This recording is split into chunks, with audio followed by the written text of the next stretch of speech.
G'day everybody, Wade Northausen here from Billboard Battalion. So we've got our live happening here. We've just had some delays today, so we've got things up and pumping now, which is really great. As people can see, we're broadcasting from Albury in New South Wales, Australia, from a conference that's Big Ideas for a Better Australia conference. It's a 3-day conference here, and so we're in the hall here at afternoon tea. So we wanted to talk to some of the AMPS doctors who have got to know very, very well over the last year or so. And so these are the doctors who have been suspended or stood down because they wouldn't do certain things. And these people have been really, really at the front line in pushing things that are true and honest and fighting the fight. So when I first met these people here, I was in Melbourne. And I must say, in terms of coming from doctoring to being in political, they have really, really stepped up, I tell you what. And now we've got a book here that the AMPS doctors have put together that we thoroughly want to recommend to everybody. It's called Too Many Dead from AMPS, which is Australian Medical Professional Society. And, you know, I thoroughly recommend people, if people want to know what's going on and what's happening and what's really, really been massive over the last few years, get this book and read it, pass it around, push it as hard as you can, because these doctors are really in the business of actually telling people the truth, telling people what's happening. And can I suggest at the highest level that all their medical colleagues right across the world get this book and read it, because you need to come up to speed with what's happening. Because if you think that what we've had recently is a problem, they're planning on doing this all over again. So people in our medical profession need to come up to speed with what's happening urgently. So I might just ask the doctors here to just tell us their names if they're happy to do that, and we'll go from there. So I'll just pan around for a second. Actually, we'll do who these people are first, because these are heroes in the medical profession, and they're the ones who are actually in the business of saving lives. So I'll just hand it over to Duncan, and then so on. Hello, my name is Dr. Duncan Syme. I'm the Vice President of the Australian Medical Professional Society. And this is my colleague, Jane D. Kunadasan. And Dr. Rob Peterson. Okay. So yes, we've been involved in pushing back against the government narrative, because what we've seen with the science and data is showing something completely different to what they're telling us through their mouthpieces and the mainstream media. And what we've seen is a massive rise in all-cause mortality throughout the Western world, where there's been heavy amounts of injections with the COVID-19 novel gene therapy. So this book looks into the science and data and the ethics of what has gone on over that period. We've got 31 authors, 17 papers, and it goes into great depth about all the potential mechanisms of why we have got this all-cause mortality, which has followed the rollout of these injections and has persisted, and that the authorities have no explanation for. So you can buy the physical copy of the book, or you can buy it online as well. And so we'd urge people to go to the AMPS website and look for the book. Absolutely. Yep. All I would like to say is that this weekend is a calling out to Australians to be made aware and awakened to what we're up against, and the research that's been involved, which has been substantiated, exposes the total cover-up of the side effects and the damage that's occurred. Thanks, Rob. And we've got Dr. Ian Brighthope here as well. Ian has been in this for many years. Actually, I'll let him explain his own story, so that way people can hear firsthand and I don't make some mistakes. So over to you, Ian. Thank you. Thanks, Wade, and hi, everybody. My story is basically historical, going back a long time, treating infectious disease naturally, stimulating the immune system naturally, boosting the immune system of people with a whole range of diseases and illnesses, including patients with cancer, heart disease, diabetes, metabolic syndrome, and whenever an infectious disease comes along and somebody presents with an infectious disease, we boost up their immunity by changing their diet, giving them the right sort of bacteria for their gut, so the microbiome works properly, and giving them the most essential nutrients to boost up the immune system, which is basically vitamin C, vitamin D and zinc. And the evidence for vitamin D now for the immune system is overwhelming. The papers published all the time. Just recently a meta-analysis showed that vitamin D can actually stop COVID, stop hospitalisation, reduce the need for intensive care, reduce the caseload, and also very, very interestingly, reduce the viral load in the patient. So we know that doing this sort of thing for individuals can prevent them from getting sick. They may still get a mild cold or flu-like illness if they get COVID, but they won't end up going into hospital, they won't end up getting sick, they won't end up in intensive care, and they won't die. That's a fact. So Ian, can I just ask, is there, we saw over the pandemic a lot of banning of certain alternative kind of medicines. So just as far as you want to go with that, like there was a couple of things that were banned and a couple of protocols that were banned, and they were ridiculed by the medical industry, by the government. So was there a couple of things, and once again, as far as you want to go, is there a couple of things that may have been banned that evidence now from across the world proved was working and would knock out this disease, flatten it in no time, and we should have been using those medications and protocols, and we could have avoided the whole thing? Yes, certainly, Wade. My colleagues and myself around the world decided that we would have a look at the importance of prevention and early treatment. And we came out very, very early in 2020 recommending the use of vitamin C, vitamin D and zinc, as I mentioned before, and also repurposed medications. And the repurposed medications that were being discovered in other parts of the world and Australia were ivermectin and hydroxychloroquine. There were some others as well, azithromycin and one or two other older medicines that were effective. But we knew very clearly in the early stages that those preventative and treatment options were open to the Australian government. We were actually told you're not allowed to use them. We're told that if you prescribe ivermectin, you'll lose your licence. If you prescribe ivermectin, you will be suspended. And it was in Queensland, I think, if you prescribed hydroxychloroquine, you could face up to 6 months in jail. So this was the attitude of the government at the time when we needed medical doctors to behave and work as medical doctors and treat patients and prevent the pandemic. We could have ended the whole thing in 6 to 8 weeks without the issues that we have faced. The pandemic cost us $500 billion, that is $500 billion. The treatments that we're recommending were less than $5 billion for the entire population of Australia. It's an unbelievable waste of time, money and effort and lives as a consequence of the government's decisions. And the government's decisions were based on faulty science, bad science. In fact, I call it BS science, if you want to.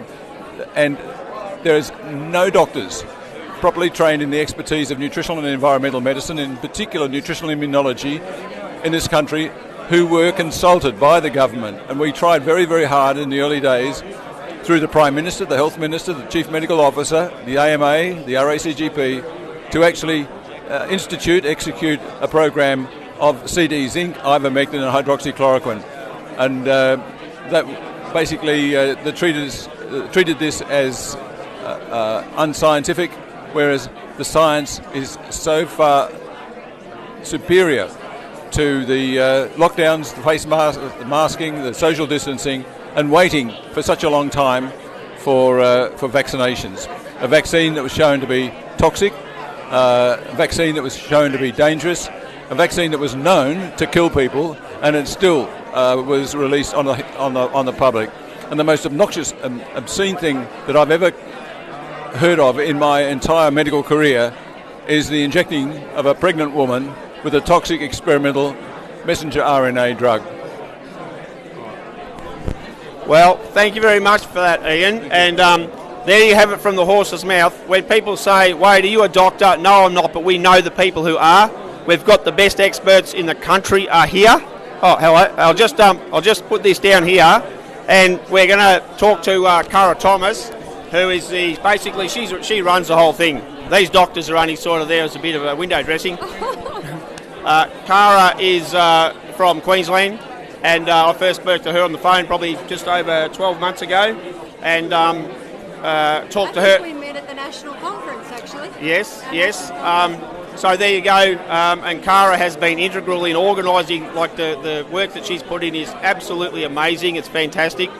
And there's the people behind the scenes that make this stuff happen, and Cara is the driving force. So just a big thank you to you, Cara. Thank you. And is there anything that you wanted to add? You're a nurse, yes? Okay, so Cara's a nurse, so she's also in the medical profession. And, it's great to see all these professionals who are saying stuff is wrong, we should have done X, they didn't do the things they should have done. And, these are the people behind this book who have gathered this information and all the data, and, it's been amazing. So I might just chuck it over to you for a minute, Cara, and, a little bit about what your story is or how your passion is, or how serious you take this, and what the AMPS is now turning into is an authority on this subject and this issue. So a little bit maybe about your story and how you got to be here, and what you hope to achieve with this. Well, that's not really a short story, but I'll do a very brief. So I'm Cara, and I'm Secretary of the Australian Medical Professionals Society. I was terminated as a result of mandates. I have spent a lot of my life doing a lot of research and writing and government submissions on various topics, and I've got obviously a degree in nursing, a postgrad in perioperative nursing, and then I did a master's. And then when all of this happened and I was offered the job with AMPS, my role is the research and writing, the government submissions. I do the open letters and campaigns, run the events. And then when the Senate voted down the bill for an inquiry into excess deaths, when we were seeing this sustained excess death, which we hadn't seen before, the Australian Medical Professionals Society decided that we would do the inquiry that the government refused to do. And, outstanding. And it's very funny. You often start things because you don't realise that you can't do them. And it all came together. So we managed to collate a group of Australian and international experts to review and analyse a lot of the data. And we republished a number of the papers, and we've got Ed Dowd, we've got Peter Doshi, we've got Joseph Freeman, we've got Dr. Andrew Madry, we've got Philip Altman, we've got Claire Payne, we've got Jessica Rose. There's about 38 experts collated in this book that wrote and analysed, obviously, international and Australian data to see that there is a consistent theme. And it started at the beginning of 2021, coincident with the rollout. And we then ran our inquiry in October last year, the inquiry in Parliament House in Canberra. We invited all the state and federal politicians. We invited all the colleges and associations, medical colleges and associations, and all of the heads of the regulatory agencies. We have now provided all the colleges and associations, all of the state and federal politicians, and all of the heads of the regulatory agencies with a copy of this book. Yep. We have also sent a hard copy to the Prime Minister and the Health Minister, and the heads of all of the regulatory agencies, the Chief Medical Officer, the head of ATAGI, the head of the TGA, the head of the Department of Health, with a letter. We have had ongoing correspondence with them about this issue. And I'll just finish, and if you would like a copy of the book, you can buy it online at our AMPS at amps.redunion.com.au/2-many-dead. You can download a copy for free as a PDF. It's a high quality that you can print off yourself, or you can download what's called the light version, which is an emailable. So we've shrunk it so that you can then email it to your GP, to your local politician, to friends and family to have this information. You can also buy a hard copy, which we will post you, or you can come to any of the events that we're having to promote the book around the country. And I'll just finish with the concluding paragraph of the book. This present book is finding its way to medical and political authorities both in Australia and overseas. The introduction to the book ended with a quotation from Winston Churchill. The Australian Medical Professionals Society has every intention of driving forward this debate to the point of prompting substantial government action to rectify serious problems within our health system, and it may be appropriate to finish with another. Now, this is not the end, it is not even the beginning of the end, but it is perhaps the end of the beginning. Now, when we see as health professionals something wrong that we feel is causing harm and suffering, then it's our ethical responsibility to stand up. And we're fighting for ethical, evidence-based medicine for the health and safety of all Australians. So thank you for your support. Wow, okay, so that is amazing. And you know, to everybody, like Billboard Battalion, we've been pushing this for a long, long time. And once again, when people say, you know, are you a Dr. Wade? I say no, but I know the people who are. And now, here they are in real life. These are the real people. These are the experts. Here is the data. Here's the research. And here's, I don't know how many combined years of experience and practice that, you know, all you people together have got. But two questions that I might ask. Number one, we've had a lot of international doctors who have been pushing for certain protocols, and some of them have been Australia, got Peter McCullough and so on. So what's your opinion about Peter and a lot of the doctors out of the US, out of India, who have said they've used these other protocols, the hydroxychloroquine and the ivermectin in conjunction with other things? And we've heard reports from some of these doctors overseas that said they've had a 100% success rate in treating COVID with these things. And the second, that's it, if you want to comment on that at all, that's up to you.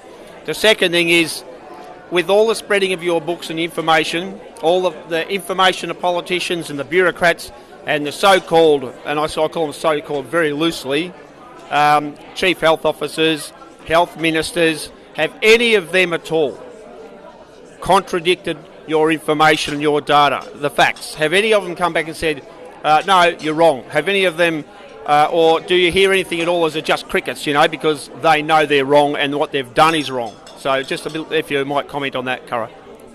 I have to be careful, obviously. Yes. Not as a doctor, and I am presently under investigation by APRA. So can I just say, so I've just thrown that question up, and I'm understanding there's a lot of pressure from the APRA on the people who I'm talking to here today. So if any of them go, okay, I might not go down that path to answer that question, that is absolutely fine. So based on that, I'll just throw it back to you. And if you're not comfortable to answer something for a whole heap of reasons, I'm more than fine with that. Yeah, no, I've personally done a lot of reading and research into that, and it's ongoing as well. I'm actually working on a paper with a doctor friend of mine, reviewing the hydroxychloroquine papers that were used by the National Clinical Task Force. So we'll see when I can get that published. Then I can probably talk about it a little bit more. Yep. But I'll leave that one for the moment. It's sort of technically out of my scope of practice discussing preparation. Although I have, and if you're interested, I did write a paper with gastroenterologist Dr. Andrew McIntyre, which was in The Spectator, which was called Did the Ivermectin Ban Cost Lives? Because I was obviously involved with the AMPS team in writing a paper to the TGA's review on the ban on ivermectin. So those they're available on our website as well under campaigns and advocacy, and also news. All of our articles that I've written on The Spectator and that others that have written, they're republished on our website under news. So I've done some on the approval of the kids' jabs, I've done some on ivermectin, I've done quite a lot on the censorship issue. And the misinformation bill and various different things. So you're more than welcome to read those and distribute them however you wish. Yep. And then what was the other question? So the other question was, we've seen a lot of international doctors, and some of them have toured Australia here, talking about their protocols and what they've done. No, the other one. Second question. Yeah, okay, so we'll just, let's have to... that's right. So have you... In all the distribution of your information to the politicians, the bureaucrats, and particular the chief medical officers and the health ministers, who I say that tongue in cheek because, anyway, let's just not go there. But have you had any pushback from any of these people? Have they engaged at all and said, no, we don't think your information's correct. We think we made the right decisions with all the things that they did. Have you had any pushback or any comments contradicting what your information in your book is saying?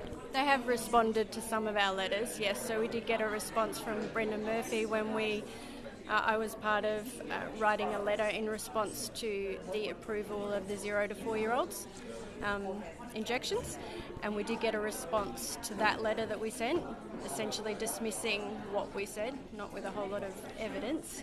And we have had a few responses, which we haven't published yet because they're ongoing discussions, although every letter we send, we let them know that this is an open letter, and we reserve the right to publish any response we get to those letters.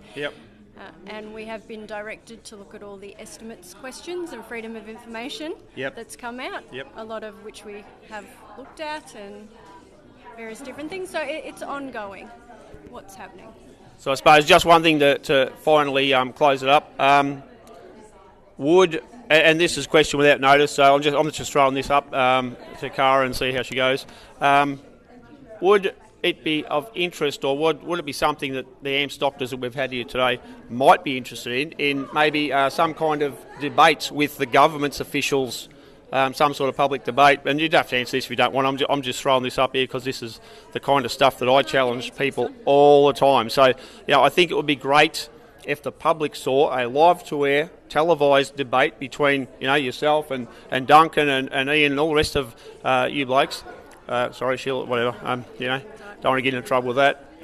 And so that the public can watch the two cases be presented and the counter arguments in live time, in real format, so that the public can sit there and go, oh, hang on, so they're destroying this side, or that one's destroying the other side. And the arguments are terrific, or they're great, or they have merit, or they don't. That's the best format, in my opinion, for the public to be able to make those decisions. So, if you have any thoughts on that, if any, then what might they be, Cara? Well, we have actually invited the AMA 3 times now to a public debate, and we haven't had a response once. So when Dr. Seema Holcher came out, we invited them to a public debate. We didn't get any response. We then later published, in response to something else, the invitation letter and invited them to a public debate, which we had no response. And then recently, in response to the Vice President of the AMA in Tasmania calling for the disendorsement of Dr. Julie Sladden, I wrote an article in The Spectator, which has been republished again. You can read that on our website, called Why the AMA is Wrong About Dr. Julie Sladden. And then we sent a letter follow-up when we didn't get a response or an apology to that article, asking if they would like a public debate about the science. Outstanding. So there you have it, people. So we've got the real medical professionals are challenging the AMA. They're challenging all the science. Yeah, they're challenging the science that they put up, because we all know that what they put up is garbage. We need to seek the truth for the health and safety of our population. Exactly, and it couldn't be better said. That they're after the health and safety of our nation. We know that things were very, very wrong, and if our doctors here are challenging the AMA to a public debate, that tells you everything you need to know. If the AMA, the government, they won't front up to a public debate where the people can see the real evidence, not their publicity stunt. Marketing garbage by their so-called companies. Let's see the real information, and let's see them go toe-to-toe, because that's the only way you're going to get the true information. And the Australian people need to know the true information, and they're not. So I'd just like to thank very... Encourage your doctors to join AMPS. Exactly right. So Cara couldn't put it better. Our doctors need to join AMPS, and they need to get the information. I've tried with doctors that I know, and in fact, I know some chemists are still got pamphlets there to say that certain injections are safe for pregnant women. Like, are you nuts? Are you crazy? So they're still pumping this stuff, and some people have been up to 8 or 9 boosters. I mean, like, if the first 20 don't work, well, hello. So what I'm saying. Anyway, look, thanks very much for that. We'll close here from. Yep. Thank you very much, Wade. You're more than welcome. So a great team here, and these are the people on the front line. They're the ones that know what they're talking about. They are the experts in the field, so we can't ask for more than that. So just take this on board. The next time you're told by your government there's some great pandemic running around the countryside, I just wanted to. Did anybody maybe want to make a quick something to say on the WHO pandemic treaty? That's if at all. Like, I know this is just on the spot, but are you interested in saying anything about that at all? So, Dr. Duncan Symes.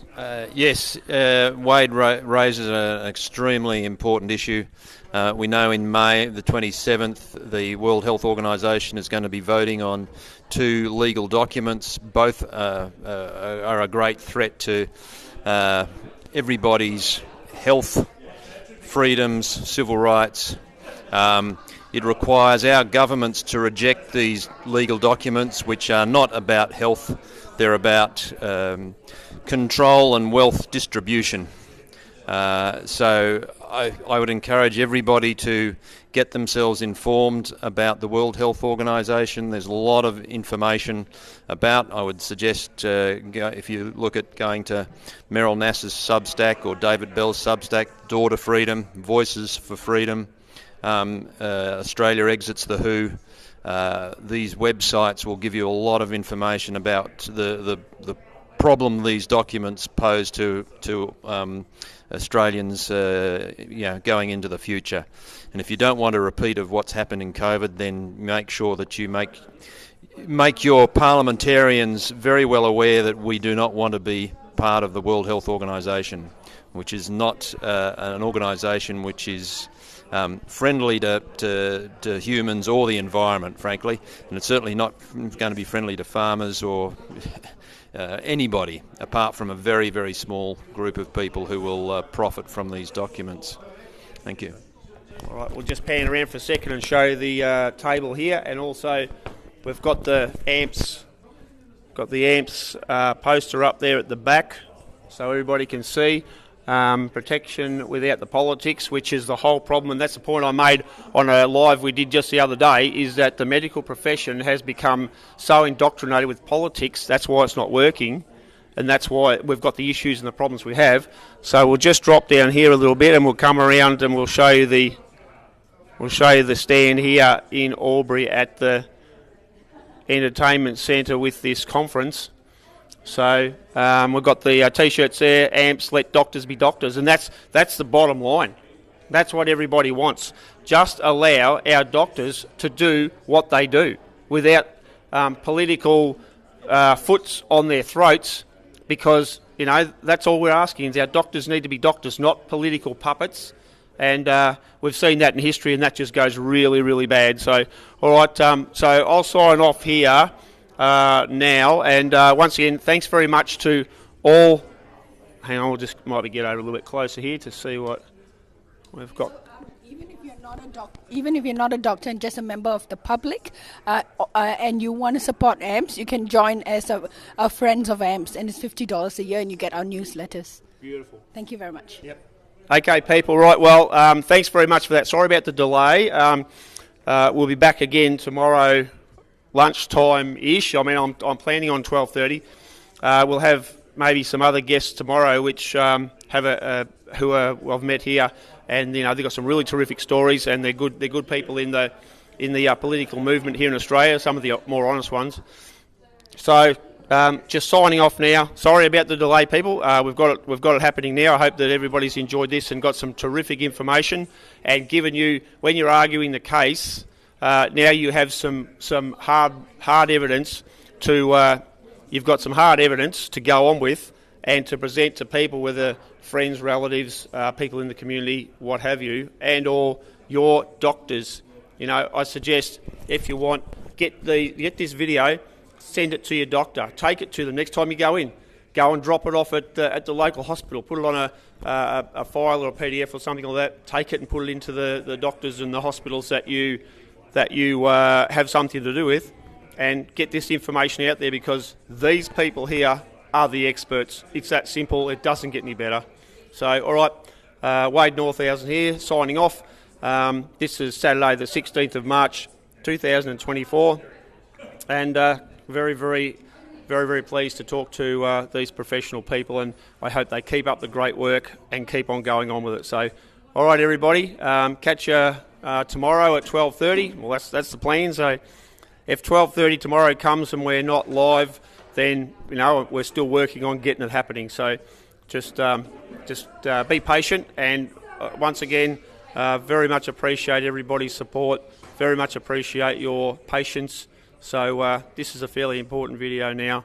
So, spread it around. All right. Thanks very much, people. Signing off now. And